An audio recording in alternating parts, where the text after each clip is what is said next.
Hello and good morning friends, welcome to the CEC-UGC live lecture. Dear friends, with our ongoing series on Indian writing in English, today we would be talking on Bankimchandra Chattopadhyay's Rajmohan's wife, and for this very discussion we have once again with us in our studios Professor Anand Prakash. Professor Anand Prakash is a retired professor from Department of English, University of Delhi. So let's welcome our guest Professor Anand Prakash and let's try to understand more and more on the topic Bankimchandra Chattopadhyay's Rajmohan's wife. Hello sir, welcome to the EduSet lecture. Thank you, Geetika, and welcome viewers. And today's discussion would be about this famous writer, Bankimchandra Chattopadhyay, as announced by Geetika. And the novel that he wrote and that we are going to discuss is Rajmohan's wife. Since it's a lecture that is a part of the MOOCs lecture series devoted to the course that has texts and trends from Indian English in the 19th century and 20th century. Therefore, the first question that you might be asking would be whether Bankimchandra wrote in English, because he is a famous Bengali novelist and he is a household name in Bengal and elsewhere in the country, and he is known for his historical fiction and arguably the first important Indian writer in literature. So did he write in English, and can we consider him as a part of Indian English? Well, the answer is a clear yes, because Bankimchandra knew his English very well. He was the first BA in India, the person who got the degree, and he was a magistrate initially, and later on he became deputy collector. And one of the rare, specimens of ICS authority in those days. It was called Indian Civil Service, and he was one of the first to join Indian Civil Service in the 19th century. He wrote this novel in English, and this is supposed to be his first novel. And in fact, if one has to talk of the history of the Indian English novel, then his name would contend for, supremacy and importance in that respect. Why did he write in English? Well, the answer is simple. He knew English very well. He had studied English literature intensively, and he could express himself well in his professional life also, as is clear from the degrees he held and the service of which he was a part. Why did he then change to Bangla? This question has been discussed again and again, and the person wanted to play a role in literature, and Bangla came naturally to him. He breathed Bangla. He talked in Bangla outside his official duties, and with Bangla he was natural and spontaneous. If you see his English in this novel, you will realize that he is able to handle the sentence very well, and he has precise use of words that come in English. But then most of the English that he writes in this novel is a bit formal, is a bit self-conscious, as if he is talking to an audience which already knows a lot. So he cannot easily connect with the ordinary English reader, either in India or elsewhere. And he has no understanding at that time to get some kind of distinction in English world of letters. He is an Indian writer. He wants to write in a language that is understood by Indians largely, but he begins his career in literature with this novel called Rajmohan's Wife. In fact, till the 1950s, very few people knew that Bankimchandra wrote initially in English and that he wrote a full-scale novel in English. But in the 19th century, he was known for writing this novel, and this novel was serialized in the 1860s. And he was a young man then, well, he would be 25 or so when he wrote this novel. This novel was published in 1864, which means that at the time he published and serialized this novel, then he was a young man, and he was, of course, he would be ambitious to write in English, and English had a source of power and prestige with it. Therefore, this person would think that while writing in English, he'll be able to get some importance, some kind of worth, and people will recognize him as a writer who knew English and who could write in English. But then, as I said, he would realize later that his characters being Indian, he would feel more comfortable, and his characters would feel more convincing, would be more convincing, would appear to be more convincing if they talked in an Indian language. So this is the kind of a tussle that goes on in the mind of a writer, and this tussle gets reflected and also somewhat crystallized in the writing that one does. So this is the first thing, that this is a novel in English, this is his first novel, he starts his career, and that this novel was serialized in a magazine, and for a long time it would not be published in a book form. There would be in the 20th century one or two publications which took it up, and today it is issued in a new edition, and people recognize him as a writer of Rajmohan's wife. The second point, before I do that, let me give you a few details about Bankimchandra Chattopadhyay. He is associated with the Vande Mataram. He is a writer of Vande Mataram, this famous poem which finally became a national song, and it appeared in Anand Math, that famous novel, which was published in 1882 when he was a mature person, and he has this kind of felicity in languages, and this novel, this particular poem is very close to Sanskrit. So that his knowledge of Sanskrit, his knowledge of Bangla, his knowledge of English, all of them can be seen reflected in his literary writing. Then about the novel. The first thing is the title, Rajmohan's wife. It says in the 19th century, it's a slightly surprising title, in the sense that he's talking about a person who for him doesn't have a name. Her identity, the person's identity, the wife's identity, that she is Rajmohan's wife. So the reader will start thinking as to what does he mean by calling a woman because of her relationship with somebody else.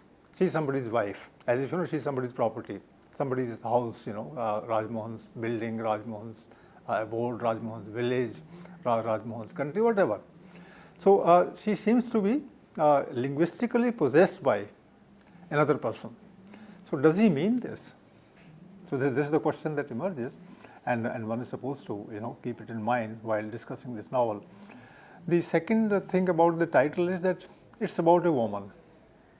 It's a wife, and it's a woman, of course, and as a woman, she would make him understand the peculiarity and the particularity of being a woman in India in the 19th century.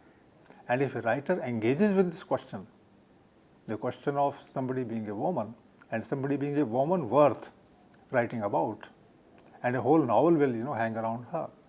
If that is the case, then it shows that Bankimchandra would be deeply interested in the role that women might play in the 19th century, or the way women can present problems through their experience, from their character, and they can be subject of discussion and depiction, representation in a novel.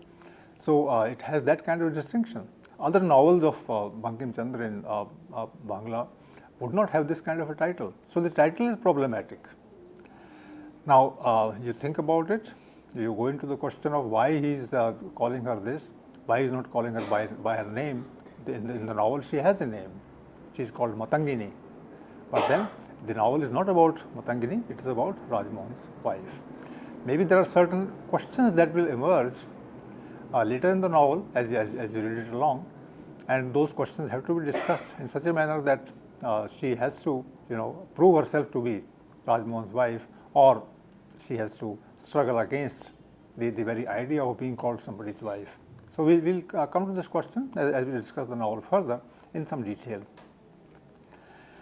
Then the other thing that also made me wonder, and that was that this novel is about 19th century. This novel is composed in the 19th century, and the writer is a person with open eyes. He knows about society. He knows about the history of the things that he sees. For instance, Rajmohan's wife, this woman, is married into the family of landlords. And who were the landlords? What kind of behavior they had? How they conducted themselves? Did they follow certain traditions? Did they follow certain codes of morality, codes of behavior? All these questions emerge. And if you read the novel, then there is a lot of geography in the novel. In the sense, that there is a village. In that village, there is a house, and that house has, its surroundings. It has its, people, inhabitants, and these people talk in a language that belongs particularly to the 19th century. So what I'm saying is that this novel would have a contemporary appeal in the 19th century, but today it's a novel about the 19th century, and therefore we can say that it's a sort of historical novel. It's a novel which tells us today in the 21st century about events that occurred as per the writer's representation somewhere in the middle of the 19th century. So it has a good number of years between it and us, and for that reason can we call it a historical novel? A novel which tells us about the state of affairs and people in the 19th century. When I ask this question, I want to arouse your curiosity. How was India in the 19th century? How did people behave at that time? Can they connect with us imaginatively? Are their views the same views that we hold today? If our views are different than the views that they held, whose views are progressive, whose views are more modern, his views and his character's views or our views? So all these questions come this way, and we are lucky that this person wrote this novel, because there are very few novels talking about the state of affairs of the 19th century. So I call it a historical novel in a very peculiar sense, that it talks about 19th century life, and if this novel had not been there, then we would have known less about Bengal at that time and less about India at that time.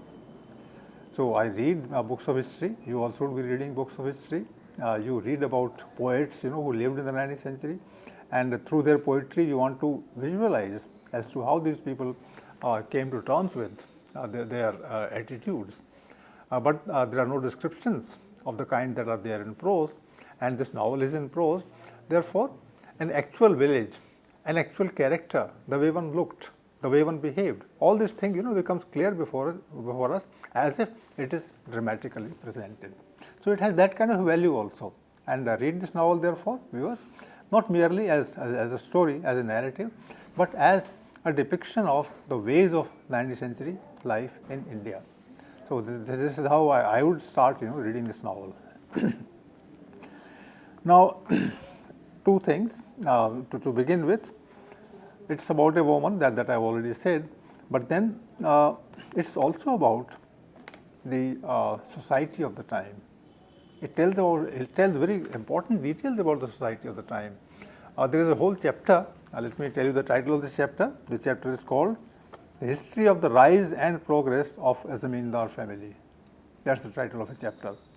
Is it a chapter in a novel, or it's an essay in any collection of essays? Because he is tracing the history of rise and progress of a Zamindar family. History, he is using the word history here.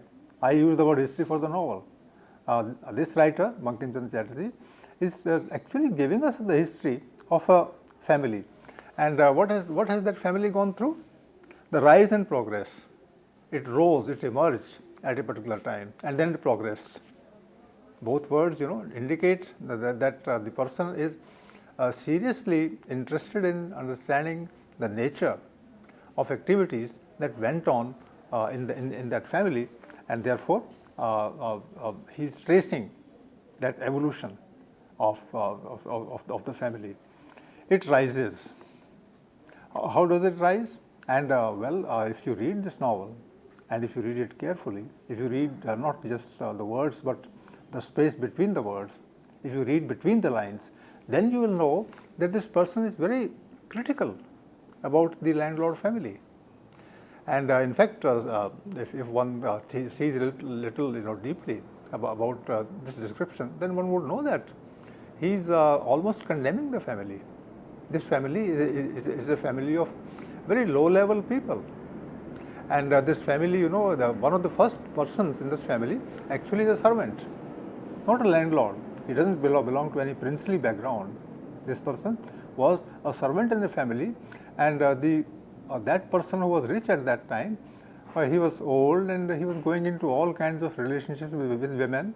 He had 2 wives, he had many more affairs, and he married at a very old age, and the woman was very young, and she was very beautiful.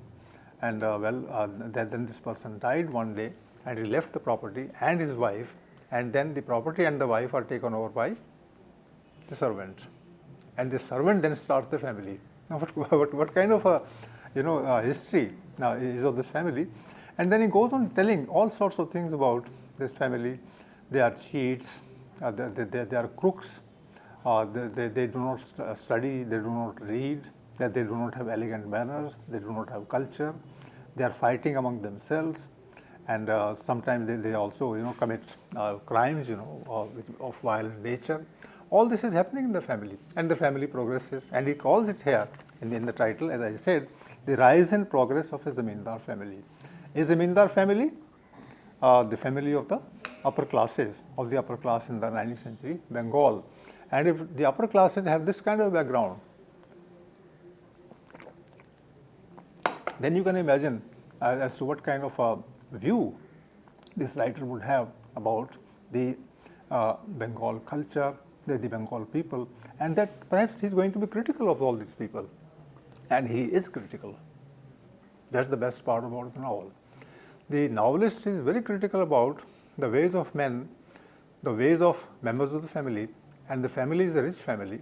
It has that kind of comfort, that kind of resources, but the person is full of contempt, full of hatred for most of the members of this family.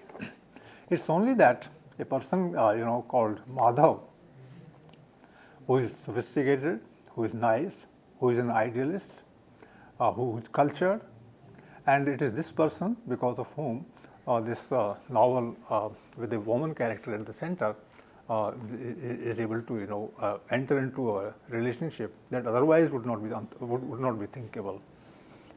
So you have Madhav, this man in the landlord family, a person who is well educated, a person who is intelligent, but a person who is nice and good at heart, and also physically attractive. He is a handsome man, and he has some kind of an attraction for the person called Rajmohan's wife, whose name is Matangini. I will come to that later, but then I tell you that Zamindar family has most of the members of it as people who would be absolutely, completely condemnable. So this is how the novel begins, and you can understand later the attitude of the writer towards such a family, towards the upper classes in Bengal at that time, and the values that the writer himself upholds. So these things have to be kept in mind. You may not raise all these questions when you read, for instance, a poem, or when you write an essay, which is centered around only one limited theme. But definitely, when you read a novel, then you realize that all these things that otherwise are kept in the background, on the periphery, these things bring to the fore. And as they come to the fore, then they are supposed to be discussed. In fact, on the sides, I would say that this is the virtue of a novel, this is the quality of a novel, that it captures not merely characters or their emotions, it also captures their background, it also captures their associations with society and with the people at large. And therefore, such a book, such an account would hold a different kind of an appeal for the reader.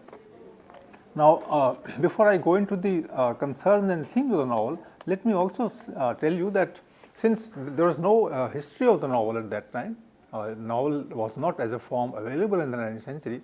Therefore, one wonders as to where this writer learned the art of of writing a novel. He was well read. He had read English literature, and he had read certain classic writers of of a classical kind. You know that in the 18th century, novel was born in English literature, and the great writers of the 18th century were people like Fielding and Richardson. And this person read Fielding, he read Richardson, and if you read his English in this novel Rajmohan's Wife, then you realize that his style somewhere strikes a chord with us, as if the writer has read Fielding and Richardson.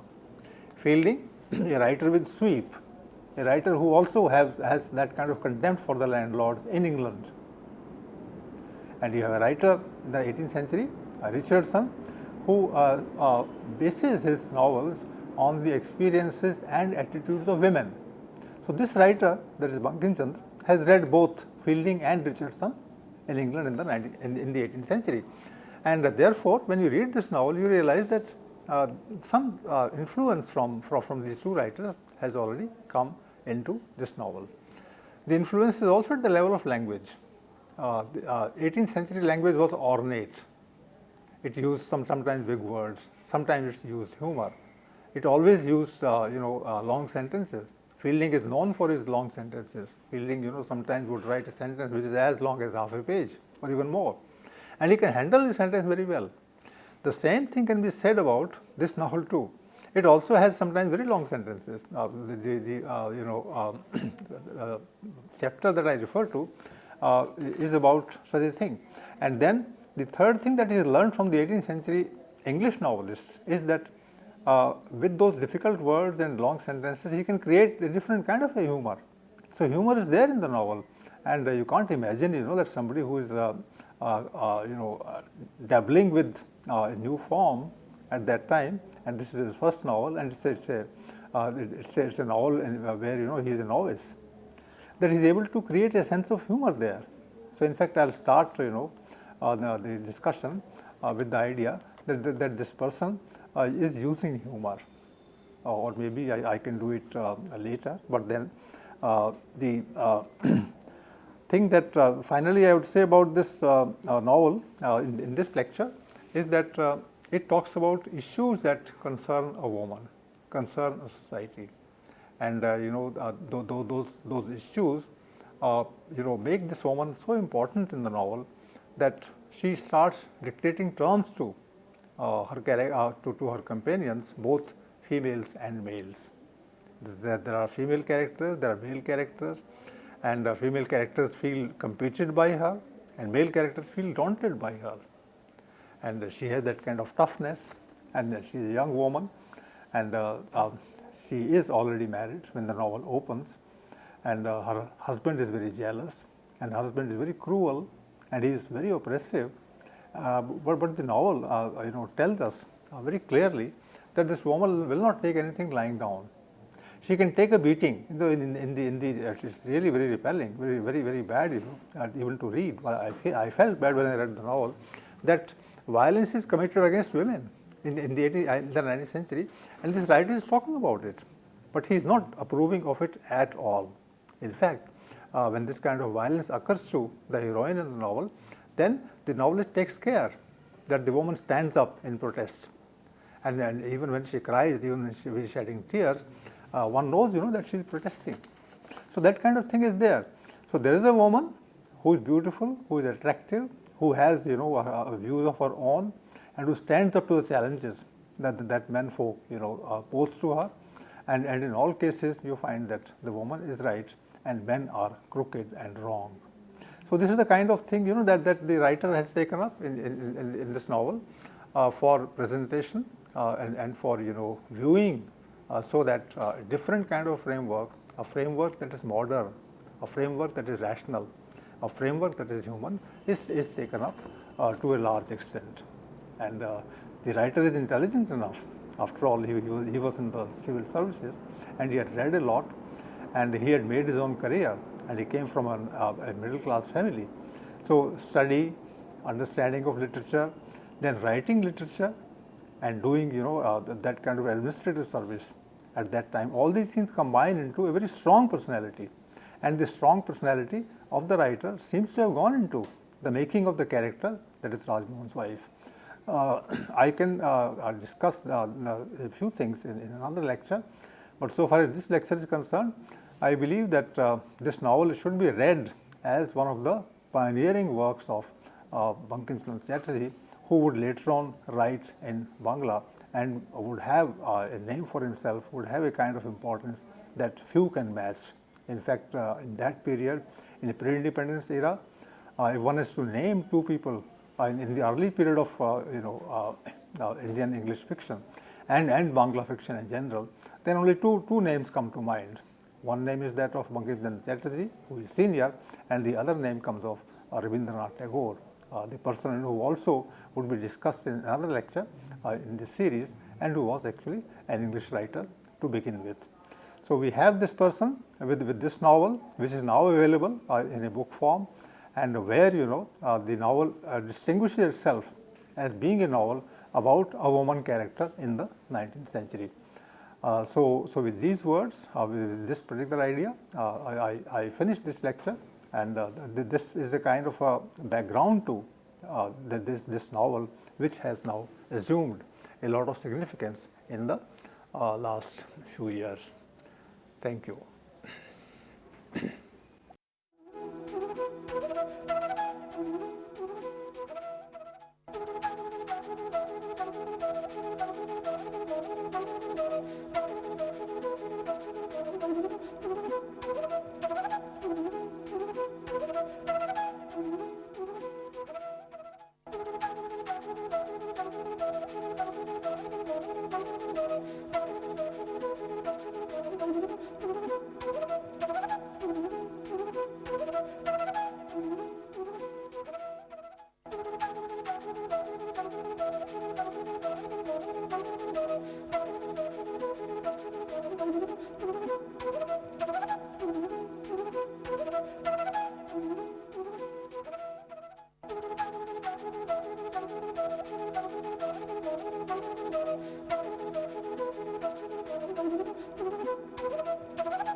In this lecture, I'll be taking up the textual analysis of Rajmohan's Wife, the novel written by Bankimchandra Chatterjee in the 19th century and in original English. So far as the text is concerned, will require us at this time to have an idea of the plot, have an idea of the narrative, how the plot begins, how it develops, and finally how the incidents that are portrayed in the novel come to an end, and what lesson they give through their resolution, if there is any resolution at all. If there is no resolution, or if there is an incomplete, unfinished resolution, then the questions that come up through this peculiar kind of ending, then those questions have to be discussed. So this is what the textual analysis, so far as we are concerned, signifies. The novel begins with a history of a brief historical view of a family that is in a state of complex evolution. It has been it started with very weak people with no background of society of principles at all. It becomes rich. It has a large number of characters, a large number of people who are beneficiaries of the resources that the family had acquired previously.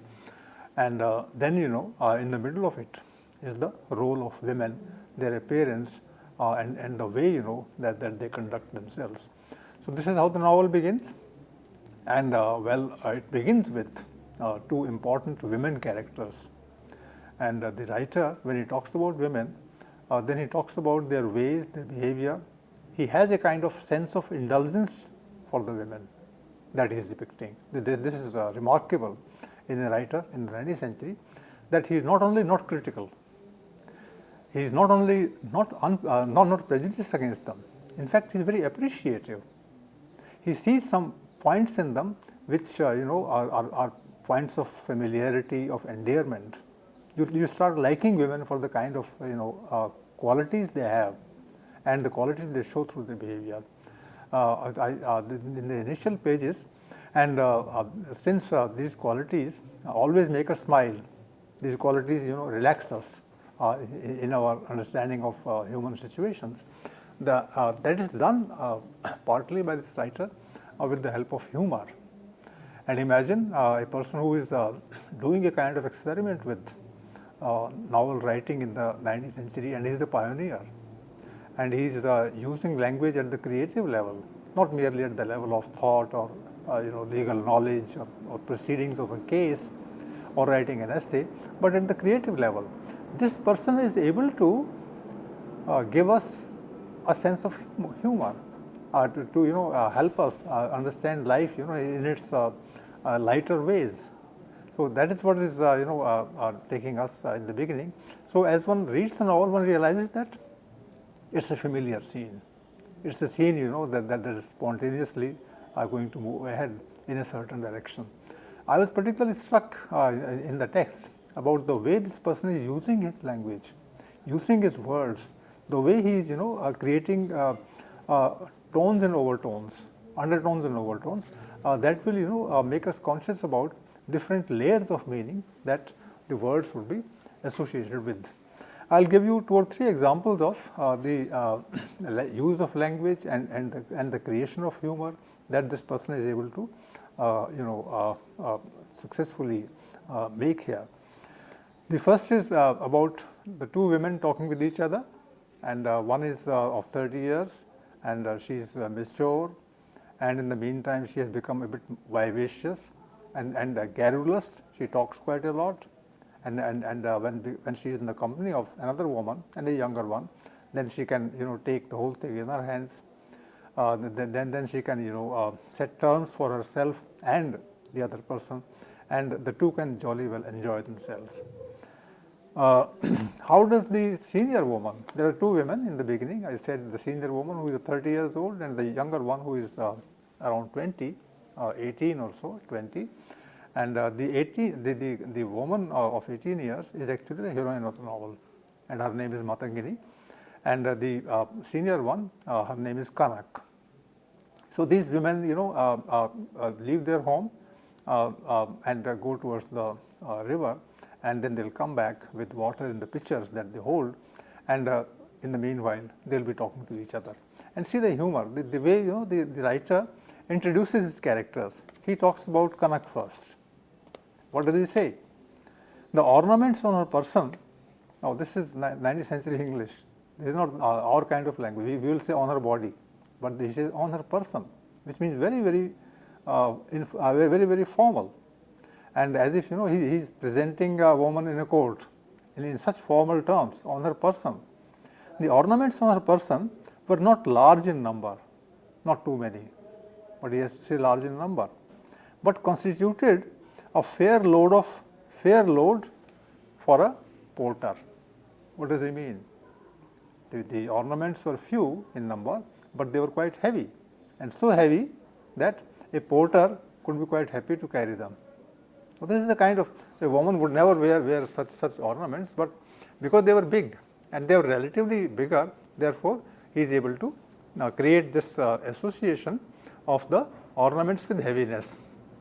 Ornaments are supposed to be associated actually with their design, with the luster, with the metal of which they are made, mostly gold. But he is not talking about gold, he is talking about ornaments, and he is not talking about merely the size, but the weight, which means that the person is really having a joke, having some sense of fun, and he is not, this fun is, and these jokes are not at the cost of the woman who is wearing, but then he has to say something and slightly naughty, and he is able to say this and get away with it. In fact, this is the way to start a novel in the general sense also, because then you tell the reader that you are his friend. So there is a kind of friendly link between the reader and the writer, and that really helps, because the reader then starts taking the ideas, the viewpoints, and the representation kindly, rather than with any sense of offense. Another example of humor in the same chapter is, there was evidently no love lost between the sari and the washerman. No love lost is generally said about two people who don't like each other. So you say there is no love lost between them. But then here the love is not between two people, but between the sari and the washerman. Between the sari and the washerman, for it had not visited the laundry for a long time. What he means is that the woman has not washed her clothes, and she is wearing it in a very shabby manner, and she is a person from the countryside, and she doesn't have time to look after herself. But then he is talking about not just the sari, he is also talking about the woman.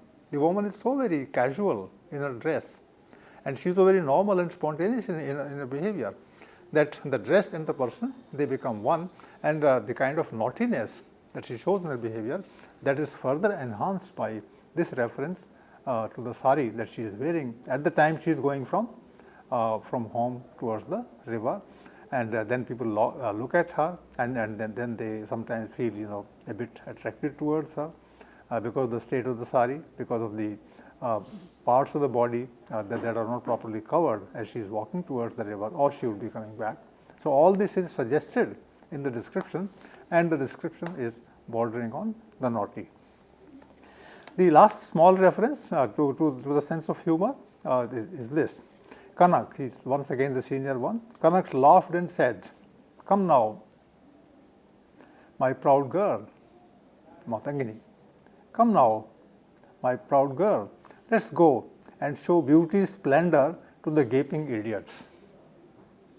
What is meant is that when the women go out, then men folk of the neighborhood, they come out and they start looking at them, and they look idiotically. They have nothing to say, and they can't commit themselves to any kind of idea when they are looking at a woman. They merely gaze at a woman, they merely look at a woman, stare at a woman, and they feel happy about it. And this kind of happiness which comes from looking at a woman is the happiness of an idiot. In a way, the writer is telling us that a relationship between a man and a woman is supposed to be at the level of values, at the level of ideas, at the level of attitude towards life. A woman is a person. The man also is supposed to be a person.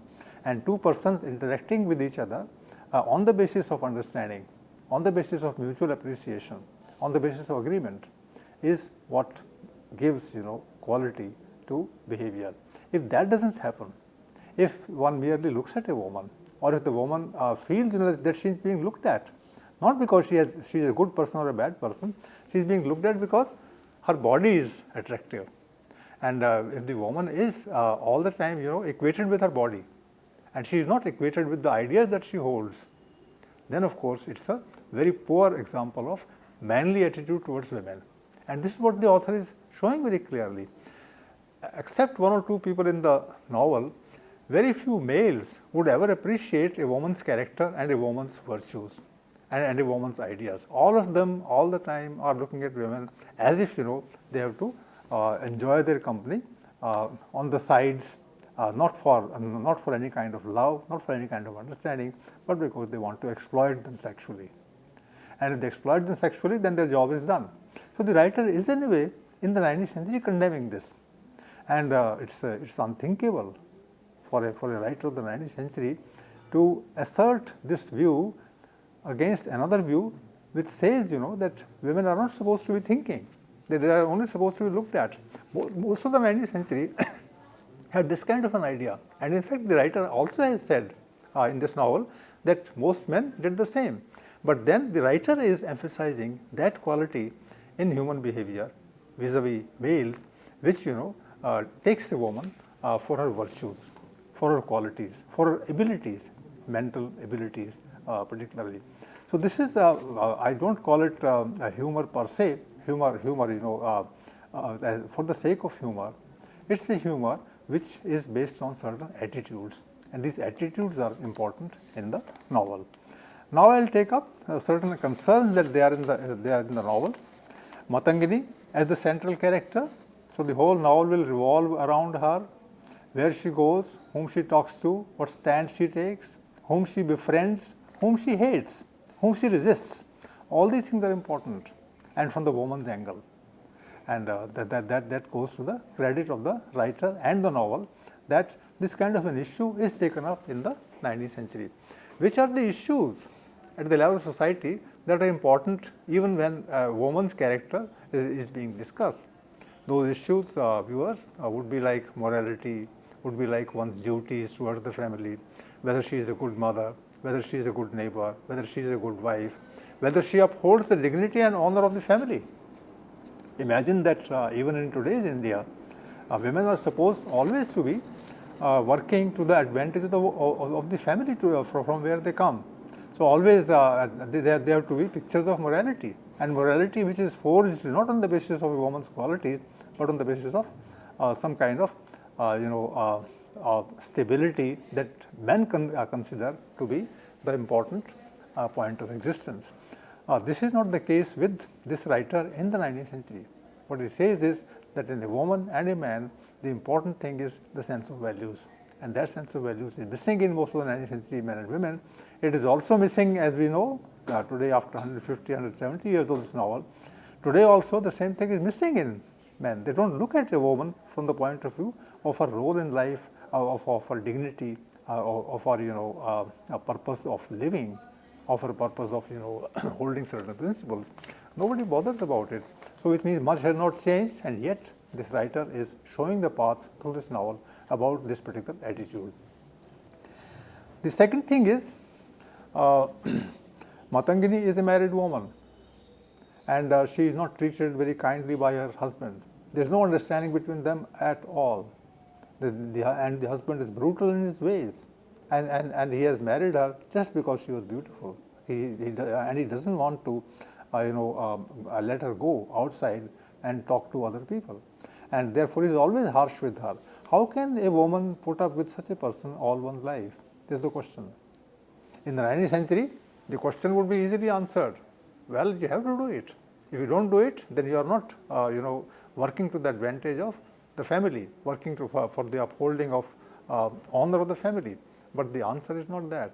You look at the woman's side, you try to see as to what she expects of life, and if she expects respect from others, if she expects tolerance from others, if she expects appreciation from others, then only, according to this writer, the woman would be happy in those circumstances, which means that these things are denied and therefore she is not happy. If she is not happy, what should she do? Viewers, understand this question in one's own context, in my context, in your context. If one is not happy in a certain family situation, what should one do? Actually, all moral principles are based on this particular view of life, that if you are not happy at a particular time, you should bear with things. You should play your role. You should play the role of an ideal woman, an ideal man, an ideal member of family, and that is what she is supposed to do. But what do you say? What should I say? Should we accept this kind of a thing? The writer says no, he will not accept it. If a woman of this kind is of this situation, in this situation, is unhappy, then she has all the right to forge another alliance elsewhere. So in a way, the writer is creating possibilities in this novel of what can be called today extramarital affair. Should a woman have it? We are not certain even today. She should not. That's what people say all the time. In the 19th century, they would say it much more vociferously. They would say very clearly that a woman's job is to uphold the dignity of the village, of the family, the honor of the people with whom she is supposed to live all one's life. But then Bankimchandra does not say this. He allows this woman to have an affair outside this, and that affair is based on mutuality. Now, even mutuality is a very dubious concept in view of certain people in the 19th century and today, because mutuality only means that there is a kind of indulgence that is supposed to be spread in society, that allows a man and a woman to have an alliance in a situation in which it is not allowed by society as such. Then because one is talking of an alliance between a man and a woman in the extramarital situation, therefore matrimony comes into the picture. What is marriage? What is the role of marriage in life? And since society is based upon this basic principle of marriage, where when you reach adulthood, and in the 19th century, not even adulthood, even when one is 12 years or 13 years, and a man is 15 or 16 or later, child marriages were quite open in the 19th and early 20th centuries. Even today, in certain contexts, child marriage happens. So marriage has been that kind of an institution where lines are drawn very firmly and clearly about human behavior, and these lines suggest that once you are married, then you have to always remain married, always remain stuck to the situation, and bear with your responsibilities, carry out the responsibilities that have been created for you, for me, by the society in which we live. And does such a marriage satisfy our inner needs, our needs of being with good people, of being critical of the bad people? Well, marriage does not allow this. Marriage only allows one thing, that one has to remain firm in one's connection with the spouse, with the family to which the spouse belongs, with the neighborhood where the family lives.